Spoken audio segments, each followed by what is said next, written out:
Chimpanzees.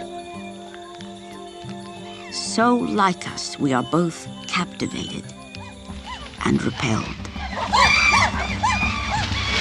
As we move through the looking glass into their world, we are transformed.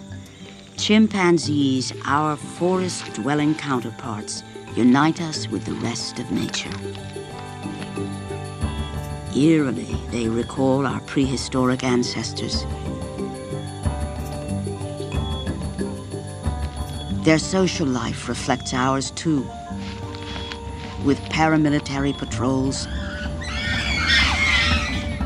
political struggles for power and gain, even outright wars.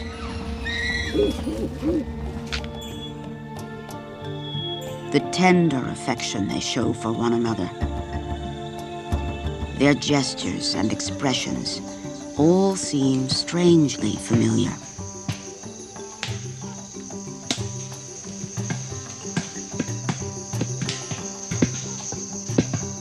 Their invention of tools forced us to redefine what sets humanity apart from the beast.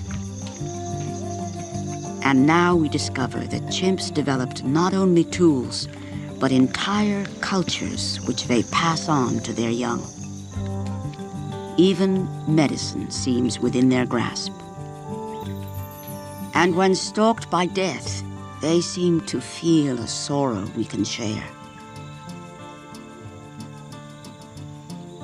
With a shiver of recognition, we glimpse the mind of the chimp and realize we are not alone. Come with us on a voyage of discovery, a journey into our collective past. We retrace our steps back into the forest of Africa, the ancient homeland our species abandoned some 6 million years ago.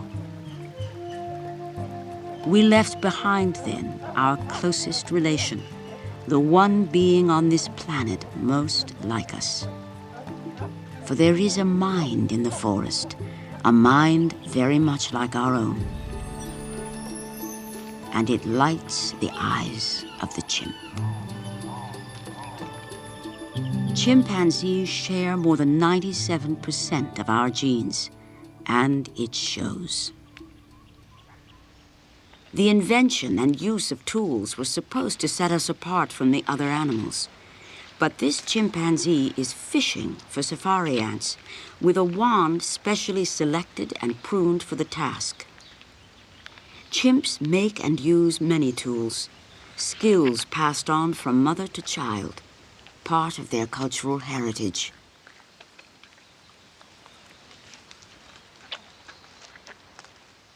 Ant fishing requires real expertise. Safari ants are a rich food source, but they pack a vicious bite. With one fell swoop, they're down.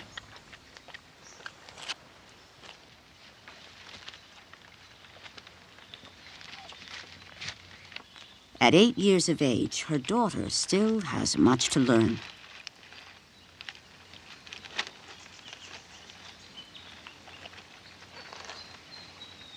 But someday she will master this technique, not just by trial and error,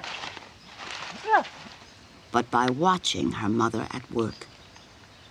For the past 35 years, scientists have been watching and learning from her mother as well. She was an infant herself when she met her first human being, who named her Fifi. That human was Jane Goodall. Jane came to know Fifi, her mother Flo, and her entire family quite intimately. Goodall was the first human to be accepted by wild chimpanzees. What she discovered revolutionized our concept of chimps and of ourselves. All across Africa, others have followed Goodall's lead. A second species of chimpanzee is studied by Takayoshi Kono. Called bonobos, they're famous for their human-like appearance and the way they substitute sex for violence, unlike the more aggressive chimps studied by Goodall and Christoph Busch. Bosch has unveiled hunting strategies and elaborate tool use among rainforest chimps, leading him to suggest these things might have evolved before our forebears left the forest. And Richard Wrangham believes he may even have discovered chimps practicing a primitive kind of medicine.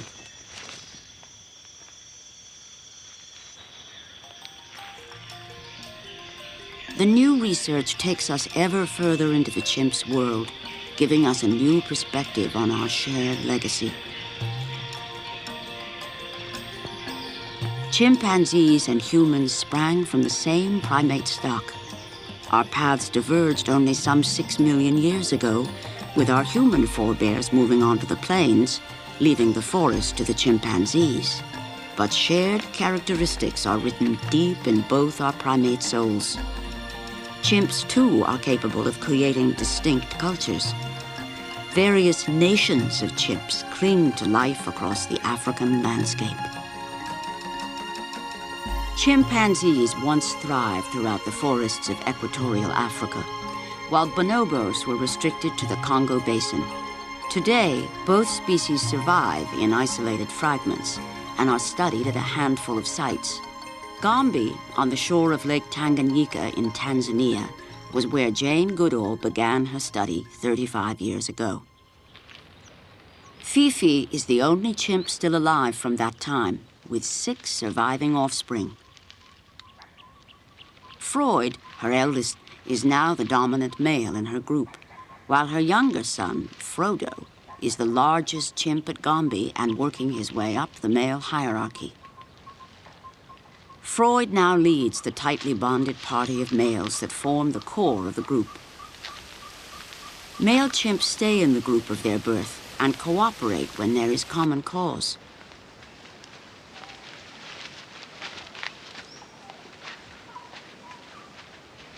Every week or so, the males form a paramilitary patrol to defend and test the borders of their territory. In single file and total silence, they follow their leader in search of trespassing neighbors. Hair standing on end, they listen for the voices of their foes. Each community of male chimps jealously guard their territory and the females in residence. A stranger turns and flees. Though groups of males rarely engage in battle, an individual caught by a border patrol is at serious risk. In the 1970s, Jane Goodall described a harrowing chain of events. Her study group split in two, and over the course of 4 years, the males of one group systematically hunted down and brutally killed every adult in the other group. Chilling evidence that warfare is a painful legacy from our primate forebears.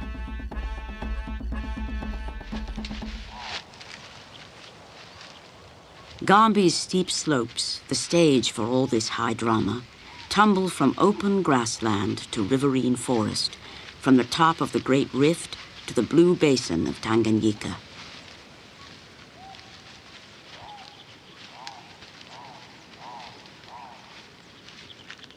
Today, a new generation climbs the path blazed by Jane Goodall.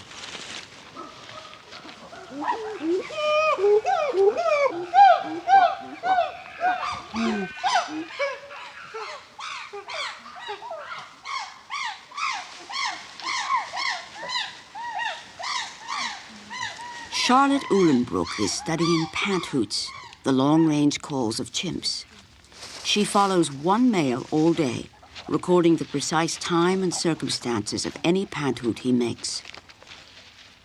Her Tanzanian associate, Issa Salala, follows another male and does the same. At the end of the day, they will compare their notes to see whether they've witnessed two sides of a conversation and to try and decipher its meaning.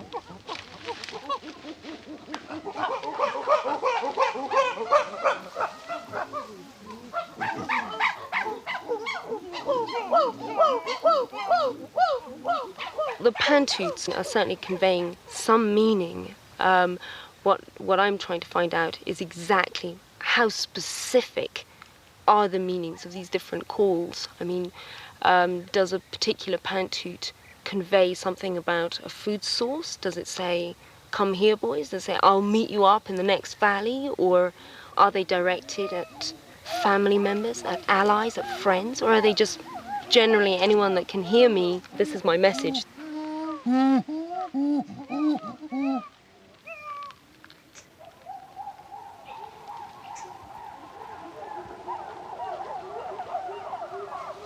We haven't got our ears tuned in. I mean, it's like different cultures very often. It's difficult to hear a slightly different pronunciation. So certainly we're not hearing all the different subtleties.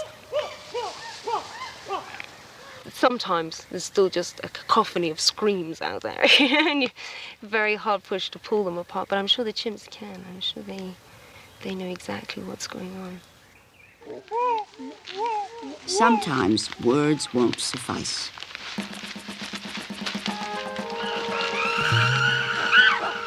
Males perform displays, dramatic performances designed to establish their dominance and intimidate rivals. Fearless, Frodo sometimes uses the human researchers to enhance his displays. Even Charlotte has fallen prey. He'll give me a whack. He'll just kind of add a little flourish by incorporating me, but it's not directed at me. If he wanted to hurt somebody, he could have done it.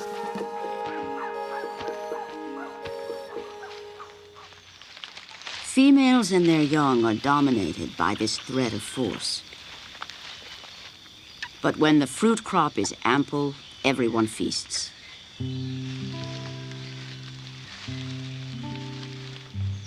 A mother's care is the primary influence on a young chimp's life. Orphans find life hard.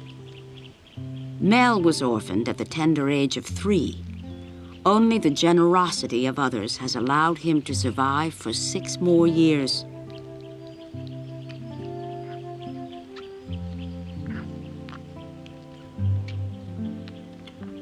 Still, he seems to miss the affection he would have known within his mother's arms. Something this little baby seems to understand.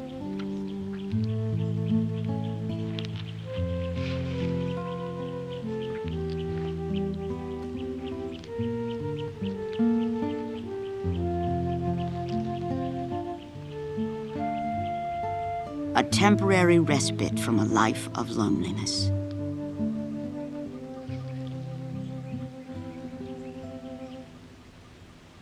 Beyond the bond between mother and child, political relationships are the life's blood of chimp society. Even while relaxing, chimps are jockeying for status. Grooming is quite literally currying favor. Alliances become apparent by observing who grooms whom. Dominant animals and their allies get the best pickings. Food is a precious commodity. They often compress fruit into a pulpy wadge, something like a tobacco chaw, to extract every last drop of juice. But the calls of colobus monkeys whet another appetite, not so easily satisfied. When a monkey troop is spotted nearby, the most avid hunter recruits other males to join forces in a hunting party.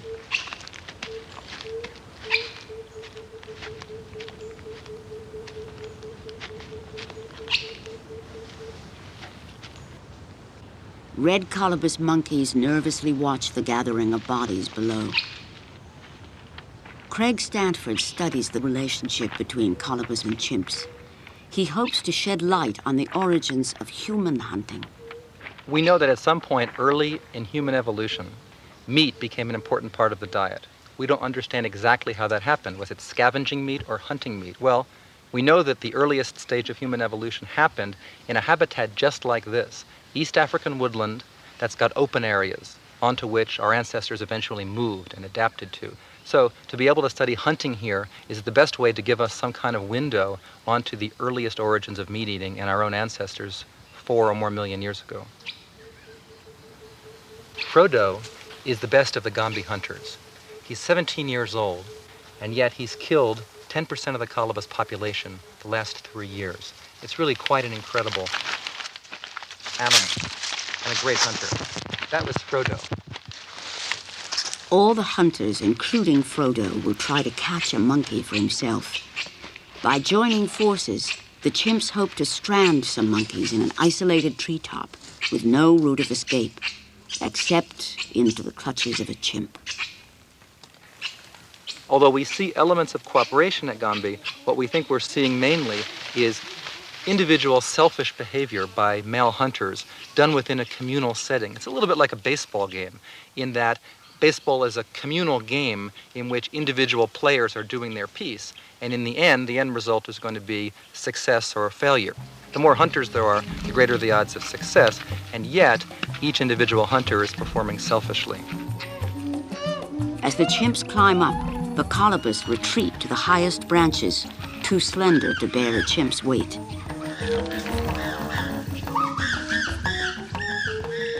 The male colobus stand their ground against chimps up to 4 times their size.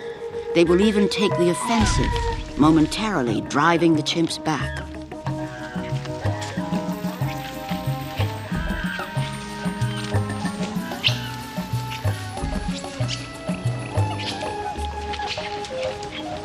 Holding his tail out of the chimp's reach, this male buys precious time for the escape of the females and young.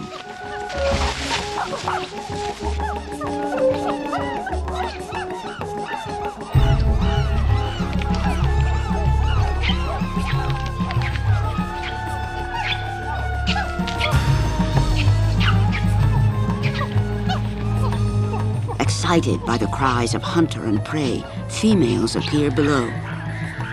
80 feet above the ground, Frodo displays his daring technique. But this time, he misses.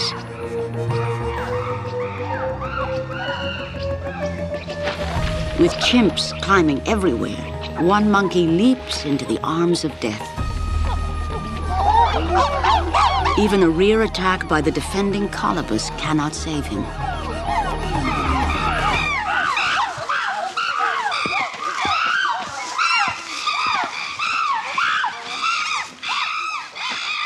The young hunter displays with his kill, but his triumph is short-lived.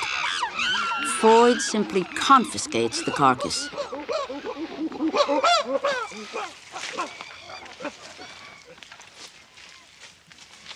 Freud settles down to share with his allies. Meat is a valuable currency, a payment for favors. Females come begging for a taste.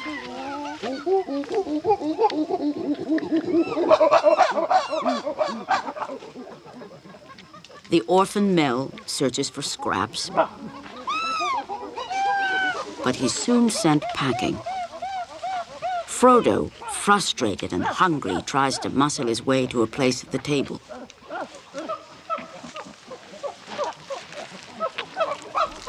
But Freud will have none of it,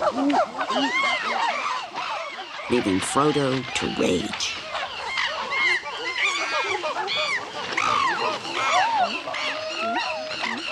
His friends rush in to placate him, to little effect.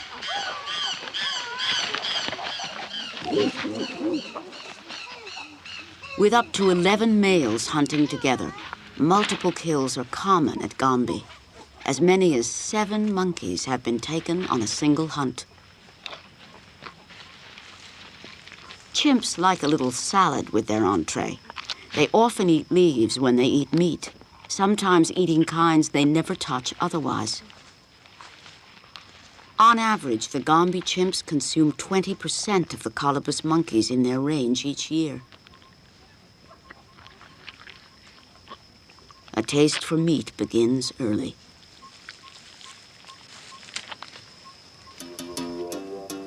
The free-for-all approach to hunting works well in Gombe's low and relatively open woodland. Catching monkeys high in the treetops requires a different strategy elsewhere.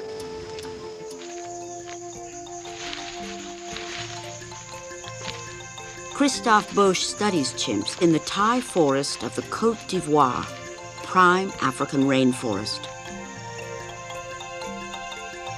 Most chimps live in green and shadowy depths like these.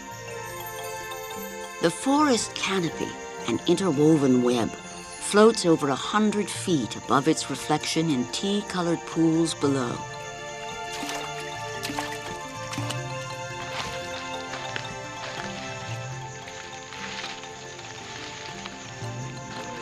Following his chimps, he's discovered that they're capable of an extraordinary level of cooperation. I mean, the chimps of the Thai forest are the tropical rainforest. The canopy layer is continuous. The biggest mammal they hunt, the red colobus, they are about a third the weight of the chimps. So it means that when colobus is on a thin branch, the chimps can't go there. If you go there, you fall down on the ground.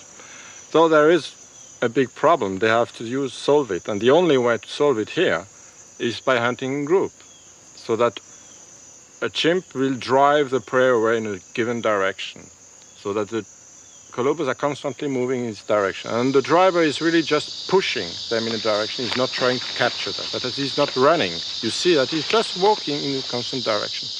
This gives them the constant direction of flight, where the chimps on the ground can then organize them. And if they see that the group splits too much in different directions, you would have blockers, individuals that would come up in specific trees where colobus might escape, to keep them in constant direction. And so that gives them the possibility for them to make a kind of a trap, so that by having a driver behind, some blockers on the side, they just need somebody actually to come in front of them, ahead of the movement, and to then close the trap if you want. Only the most experienced hunters play this role.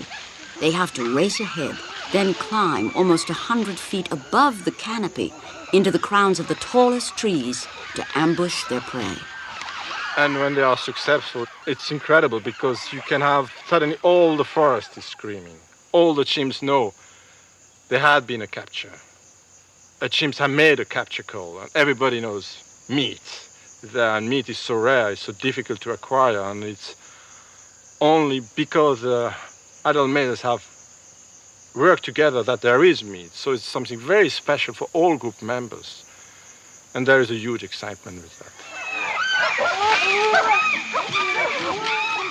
It's really a teamwork, and it works only if the team wants to work. And the team doesn't see each other. It's too dense in this forest. So they have always anticipating that the other one will come. And often they don't see if they really did their job. And it works only if everybody does his job. This can work on the long run only if meat is shared, according to the work these hunters have been doing. The alpha male is not the best hunter, or is not hunting, and he doesn't get meat. We have now an alpha male who is fresh in this position, but he's young and he's not always hunting. And he can really be there displaying for minutes and not get a tiny piece, nothing at all.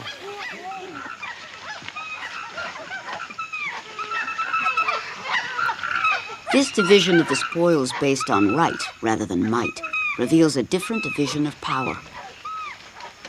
Females who are allies of the hunters also gain access to the carcass, bringing their infants closer to the meat than the blustering alpha male.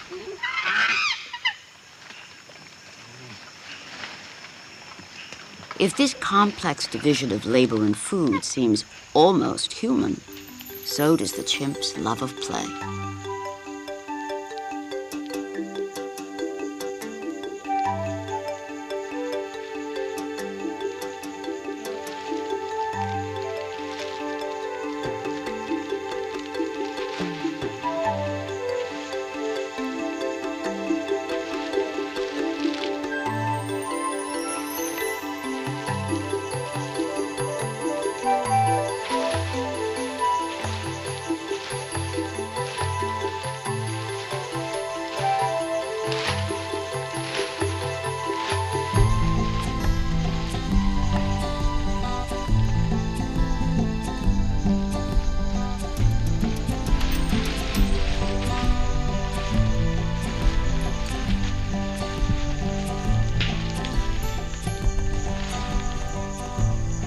An infant chimp may seem secure within the bosom of his group, but this is not always true.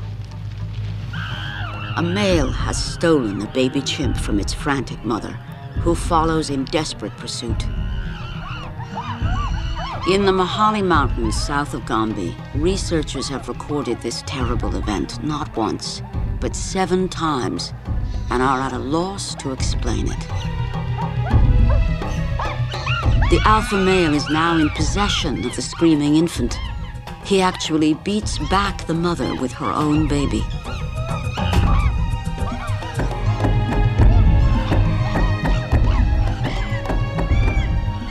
Both mother and baby are members of this male's group, and the infant was presumably sired by one of the group's members. Males have been known to kill babies sired by outsiders, but this kidnapper could very well be the baby's father. The infant is killed by a bite to the face.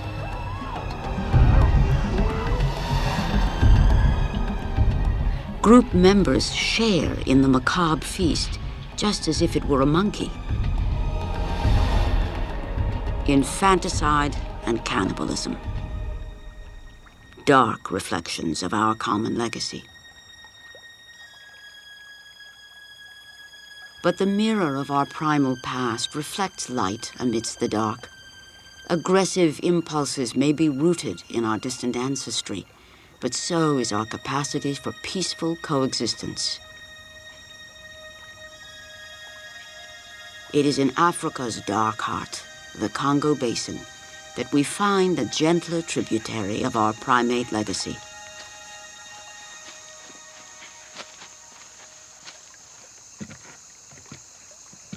Takayoshi Kano has led the research here in Wamba, Zaire for the past 22 years. He comes here in search of the second little-known species of chimpanzee. Sugarcane is a sweet lure used to call down the elusive bonobo.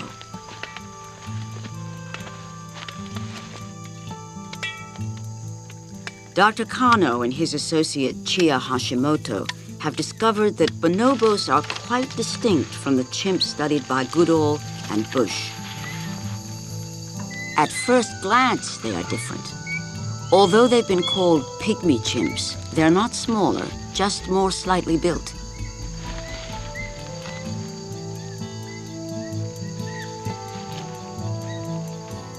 Hunted elsewhere in Zaire, they're safe here, but wary still.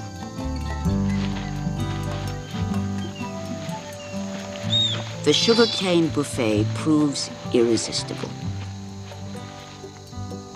At ease on 2 legs, as well as on 4, they simply rise up and walk, so their hands are free to carry the cane. Eerily, their long, shapely limbs and upright gait recall our own prehistoric forebears, and their natural 2-legged gait is only the first surprise they have in store for us.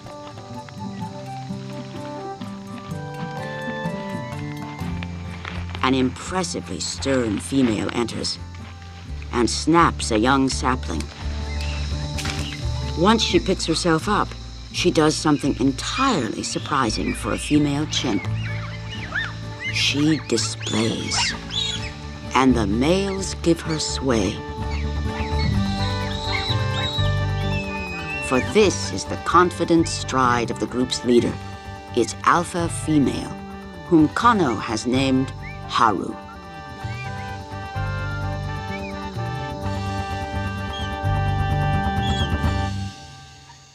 Females play a very different role in bonobo society than they do among chimps.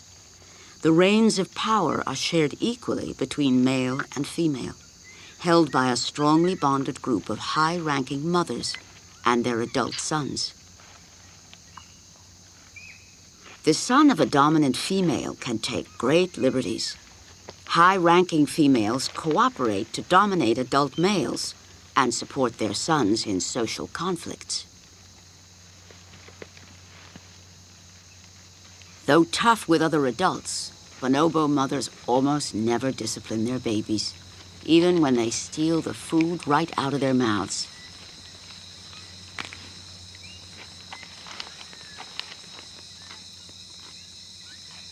Haku, an 11-year-old adolescent male, has lost the loving attention of his mother. As an orphan, he has been forced out to the very fringes of his own community. He's old enough now to begin to make his mark, but without a mother's help, his chance of success is nil. Males stay with their mothers for their entire lives and rely upon their backing. With no mother to back him up, Haku must be wary of Ten, the alpha male.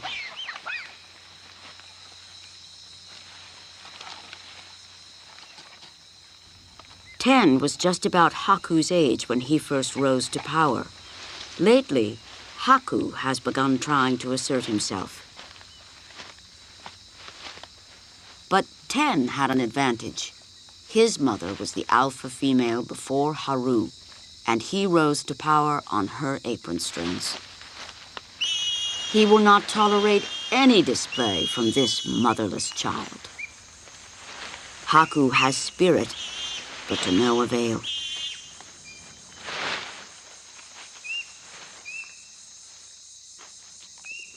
Ten's annoyance with this upstart is soothed by one of the other high-ranking males in a surprising way.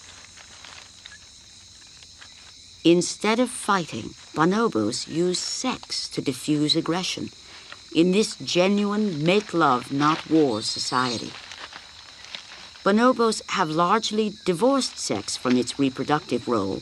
Sex is used by all bonobos, regardless of gender or age, to form bonds and mitigate tension.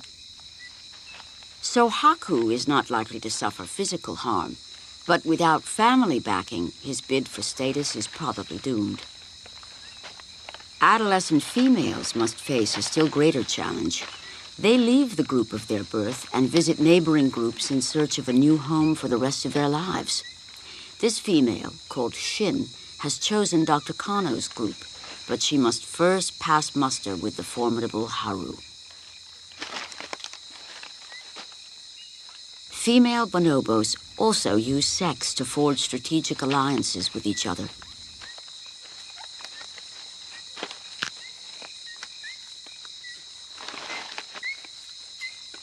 The males, including Ten, readily mate with Shin. But Shin must still win the approval of Haru and the other females.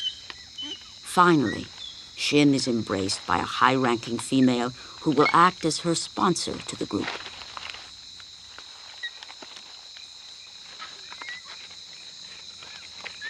Shin settles down to enjoy the sugarcane within the circle of her new community. With equality between the sexes and the substitution of sex for violence, the social lives of bonobos are very different from that of their sibling species, the chimp. While chimps may wage war, the gentle lives of bonobos show that violence, although part of our primate inheritance, is not inevitable. Their social lives are fascinating. Yet it is the mystery and potential of the chimpanzees' inner minds that intrigues us most.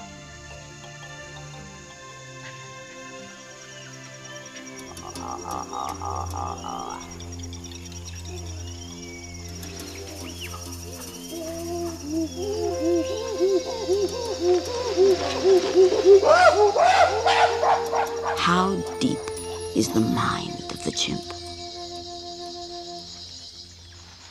Christoph and Edwige Busch have been mapping the chimpanzee mind through an extraordinary kind of tool use. There was this great day, it was beginning of December in '79. I was following chimps through unknown lands. I didn't know where I was anymore. They were drumming, screaming. I followed with my compass behind. And suddenly there was great excitement and I was hiding under some vegetation, and there was a clearing in front of me with a big tree, big branch sticking out, and I heard some banging, so I approached without making the slightest noise. And I heard the chimps coming. They passed me. I could feel their warmth. I could smell them. They all started climbing up these trees with big tools in their hands and banging on something, which I finally realized they were cracking nuts. The sight is unforgettable, something of prehistoric times, the image of these great animals using these big tools. To crack nuts, the chimps seem to have grasped the concepts of hammer and anvil. The anvil is a tree root, the hammer a wooden club or sometimes even a stone. Although it may seem effortless, it takes a decade of practice before the chimps develop real expertise. When you look at these images of chimps cracking nuts, it looks terribly easy. And people don't realize how difficult it is. I made an experiment. I asked a primatologist who came to visit me here. I gave him some nuts and a nice place in the forest, and I told him, yeah, crack some nuts now. You will see how easy it really is. It took him 25 minutes to open the first nut. It took him 40 minutes to eat 3 nuts. And you can imagine, if you really have to fight 40 minutes for 3 nuts, it's not worth it. I remember the very first time I saw a female mother who was looking at her 5-year-olds trying to crack a nut. And she was fighting with a very, very strange formed club. And she was changing her position all the time and changing the grip of the hammer and didn't succeed. And she was starting to whimper, not knowing what to do. And then the mother came. The infant immediately stepped a bit backwards. And the mother took the hammer, and in a very slow motion move, she turned the hammer. And just the move, this turning the hammer, took her a whole minute. So it was even slower than I did. And as to emphasize, that's the way you should hold the hammer. And she cracked for some nuts for her, and then left. And the infant tried again with exactly the same grip as the mother. She still had some trouble to crack the nuts, so she changed position, changed the place of the hammer, but kept all the time exactly the same grip as the mother showed her. So that's really correcting an error in an infant, which is really the highest form we would consider of active teaching. And that just was kind of a surprise, was the first observation in animal, for an animal doing that. A young chimp's tutor is its mother, who teaches it most of the skills it needs to survive.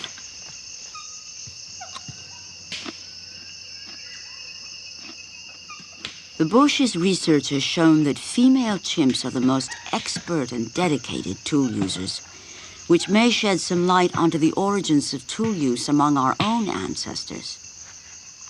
Already here we have a slight sexual difference in favor of females in that they crack more than males. Another technique to crack nuts up in the trees is much more often done by females, and they have to anticipate, to bring the hammer up on a branch in the tree, and then they have to handle it up there, hold the nuts in a foot in the hand, hold the hammer, hold the baby, and still crack somehow and eat these nuts. And then we have another nut species, panda nuts, very hard. You need stone tools to open it. Stones are a rarity in the forest. Again, this technique is more often done by females. It could make you think that maybe tool use in our ancestors was also a female activity, and the first tool users and tool inventors may well have been females.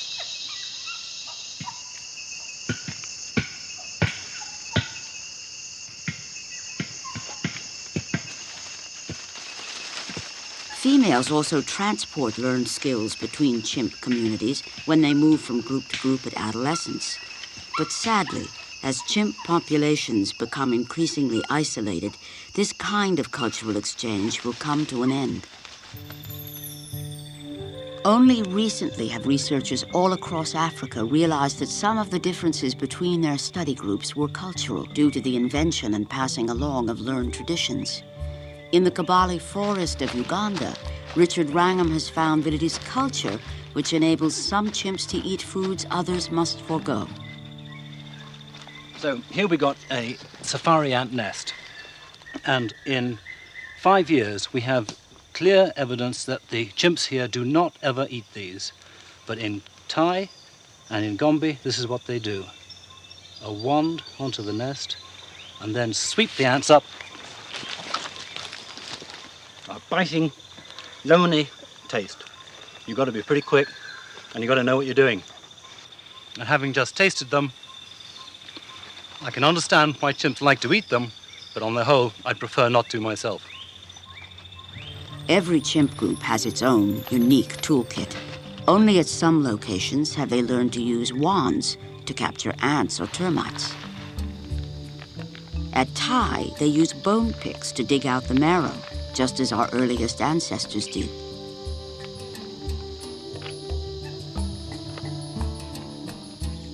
They will also use a wad of fruit as a sponge to help squeeze out every trace of sweetness from the pulp.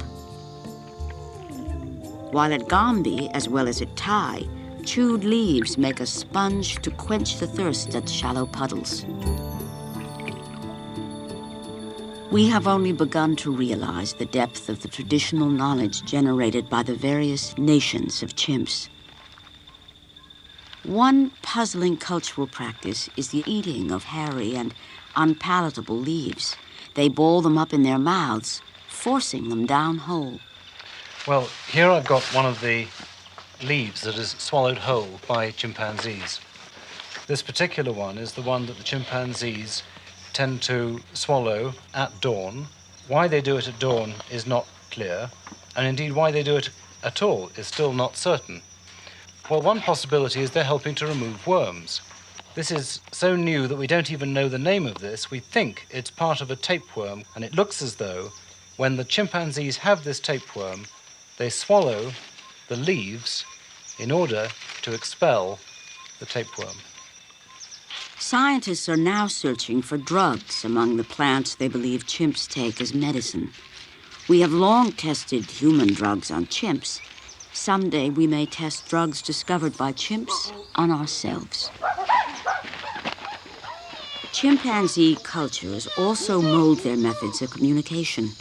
Besides their calls, they use a symbolic language of gesture. Some gestures we hold in common. A kiss soothes a little domestic discord. Others we seem to recognize. Two males clasp hands and raise their arms in a salute as they begin to groom one another. Other gestures, such as leaf grooming, we are only beginning to decipher. When a chimp wants to be groomed, they pick a leaf and just run their thumbs over it, sometimes bring a mouth to it, and then drop it. What does this mean? Well, in functional terms, it means nothing, but it's a symbol. It's a symbol for the chimps. What it means to them is, I would like to be groomed. Or sometimes it means, I'm interested in you. If these gestures are truly cultural, we should be able to see them evolve as fashions change. Christoph Busch believes he has. Leaf clipping is a behavior where they take a leaf, makes a specific sound, and in Thai they do it before displaying. The interesting thing is that 2 years ago, chimps in Thai started for the very first time to leaf clip when they were making a resting period. They were asleep, they would change position, would do some leaf clipping and sleep again. So it was a totally new context of use. And interestingly, the individuals that started to use the leaf clipping in this new context were younger or were females. There is much we could learn from the chimps, but we are running out of time. Poaching for meat and the logging of forests are driving them towards extinction. Today, Jane Goodall is fighting to save them and their heritage. We're finding that across Africa, where different researchers are studying different chimpanzee groups, there are different traditions, different cultures. And the tragedy here is that the chimpanzees are disappearing so fast. Not only is it sad that the individuals are going, but their whole cultures are going too. And that's the area where we have most yet to learn. The group studied by Christoph Busch is disappearing fast. The cause is a mystery. Only rarely does he find any evidence of their passing. It's Ondine, one of the oldest female we had. And she was found by the group actually dead on the floor with her last baby dead and the oldest juvenile sitting nearby, watching. The losses are tragic for the species and for all involved. I have lost in the last 6 years about half of the chimps. There were 80, there are now only 40 left. So it's a dramatic reduction. But for us it's depressing, yeah, sure.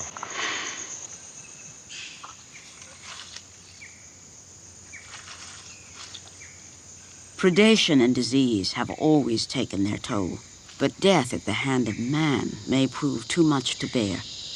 We have some clear proof that poachers are killing chimps here in our group.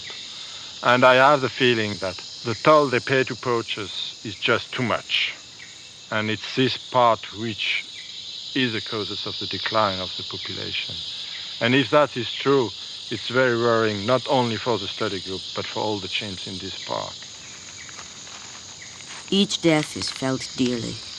Yet it is when chimps are forced to confront death that we seem to catch a glimmer of the chimpanzee soul. What is striking is that they feel compassion. I mean, they really feel the individual as something not normal and that they need help. In one case, I observed a fresh juvenile being killed by a leopard.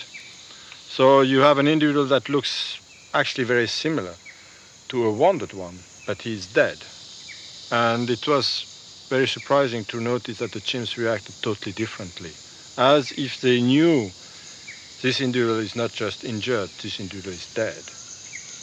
And all the adult males stayed around the body for all this time, groomed it a lot, what they would never do with a live juvenile, and in a kind of a way asked for the other group members to show respect for the dead. And the only young that was authorized to come to the body was the younger brother of the dead. So, yeah, it makes you think what they feel and how they understand. We can only guess what this female, called Castor, understands about her own tragedy. Her infant is mortally ill. Since her baby is too feeble to cling to her, she resorts to carrying it with her foot as she climbs in search of the food she needs to survive.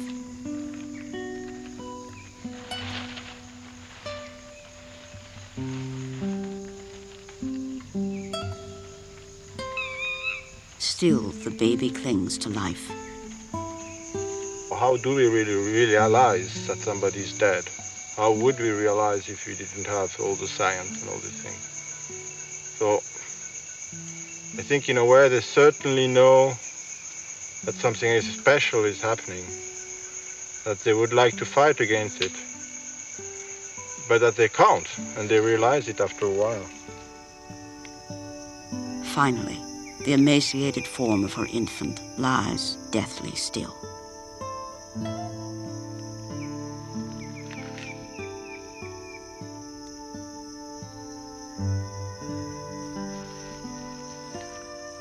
Then, with a gesture so human it's painful to watch, she seems to bid her baby farewell with a kiss.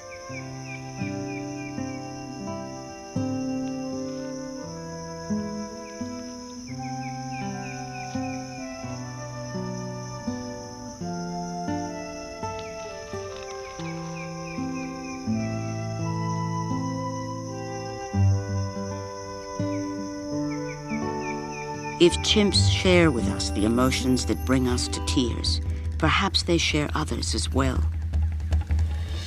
Jane Goodall wonders. Do chimpanzees feel perhaps a sense of awe, similar to that which must have led to the first religions of our ancestors? Worship of fire, of sun, of rain. Worship of rushing water that is always coming, always going, yet always here.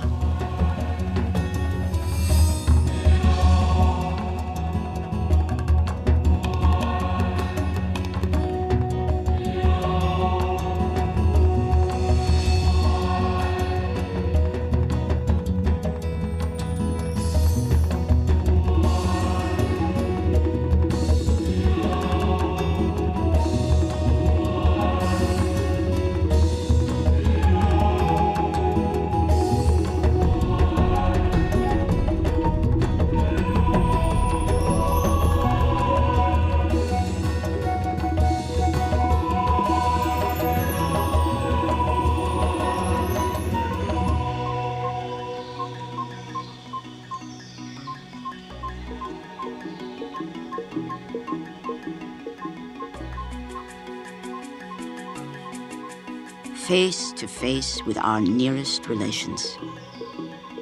Our mutual family history is glorious and tender, brutal and shocking.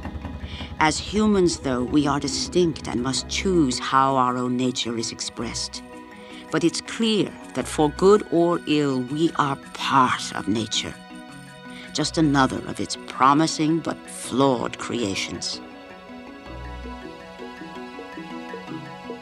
Through the study of the chimps, science, which once strove to set us apart from the rest of nature, has now brought us back within its fold, discovering this mind in the forest.